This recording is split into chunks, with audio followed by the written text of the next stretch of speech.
Dok, kalau saya kerja gimana? Nah, sesuai saran dari Belva, bahwa ternyata penggunaan masker kain itu dari jurnal-jurnal paper terbaru ternyata efektif untuk mengurangi penularan sampai 70%. So, buat teman-teman semua, orang awam yang masih kerja bisa memakai masker kain untuk aktivitas sehari-harinya. Sehingga tidak perlu repot-repot membeli masker medis yang dipakai sekali. Maafkan, batuk saya masih ada. Rumah sakit saya tuh infus. Jadi sehingga masker medis bisa digunakan untuk orang-orang medis, dan kalian yang masih kerja di luar bisa menggunakan masker kain. Gerakan masker kain ini menurut Belva yang tadi udah di live, bisa dilihat di Insta live saya, sudah juga di share dari paper-paper.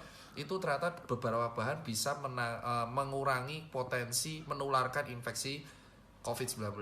So, buat teman-teman awam bisa beli masker kain, karena penggunaan masker kain ini juga bisa untuk meningkatkan daya beli masyarakat ke brand lokal dan meningkatkan vendor-vendor brand lokal. Terus yang ketiga adalah, tolong buat para influencer, saya mengucapkan terima kasih banyak banget buat influencer, ada Lilintar, Ria Ricis, Reza Arab, Raquel Venya, Sarah Gibson, terus habis itu ada Indra Bekti, lalu ada Amazing, terus ada Ridwan Hanif, banyak banget yang telah membantu donasi. Nah, bahkan Ridwan Hanif mau jual mobilnya. Oh my god, Ridwan Hanif, lu terbaik banget. Aku terima kasih banyak banget. Influencer-influencer, supaya donasi ini terarah. Jadi gini, saya ingin menerangkan kepada influencer bahwa kita itu ada 5 hal yang dibutuhkan. Yang pertama adalah APD. APD yang dibutuhkan bukan sekedar surgical mask, tapi juga helm yang ada kacanya, goggle, dan hazmat. Nah, hazmat ini jujur sangat berguna buat kita semua. Yang kedua adalah nutrisi buat tenaga medis. Tolong bisalah buat kalian teman-teman orang awam, bisalah jika kalian menemukan fasilitas kesehatan di sekitar kalian, di sebelah kalian, puskesmas, klinik, rumah sakit swasta, mereka tuh kurang makan, tenaga medis tuh kasihan banget. Kasihlah mereka madu, kasihlah mereka vitamin.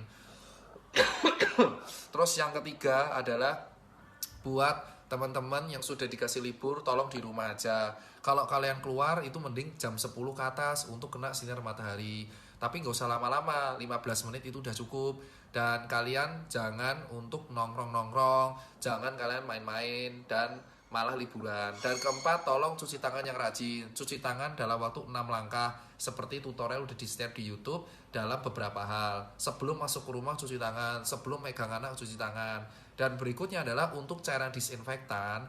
Cairan disinfektan itu sesuai dari arahan dokter-dokter adalah yang digunakan untuk menyemprot alat-alat. Jadi kayak yang di jalanan itu harus pakai APD lengkap, karena dia mengandung cairan klorin atau H2O2 dan cairan-cairan seperti mirip pemutih dan alkohol. Itu kalau kena tubuh bisa berbahaya. So, buat teman-teman yang mau nyemprot masjid, mau nyemprot bis, mau nyemprot kereta dan teman-temannya, itu tolong banget tolong memakai APD yang lengkap. Dan buat yang pakai chamber, disinfection chamber, saya sarankan jangan memakai pemutih, jangan memakai H2O2. Kenapa saya bilang? Jadi cairan yang ada di buat alat disinfektan nyemprot ruangan sama yang disinfection chamber itu berbeda.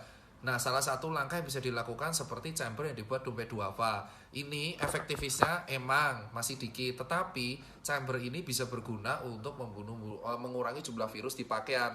Bisa memakai Aquades dan Dettol. Untuk takarannya bisa ditanyakan kepada dompet duafa dan Fatur dari UGM. Yang kelima adalah buat teman-teman semua sekalian, ini saatnya kita untuk tidak saling menghujat satu sama lain. Kritik boleh, tetapi diucapkan dalam bahasa yang sopan. Dan buat teman-teman, tolong jaga diri di rumah, jaga kesehatan. Kalau kalian ada gejala kayak saya, kayak seperti demam batuk, entah itu corona atau enggak, beware, langsung jaga diri, bed rest, dan minum vitamin, minum suplemen, dan karantina di rumah. Jika selama 3 hari demam Anda nggak turun, langsung ke rumah sakit dari puskesmas terlebih dahulu. Jangan langsung tiba-tiba ke rujukan. Jadi standarnya seperti ini, Pak. Di Indonesia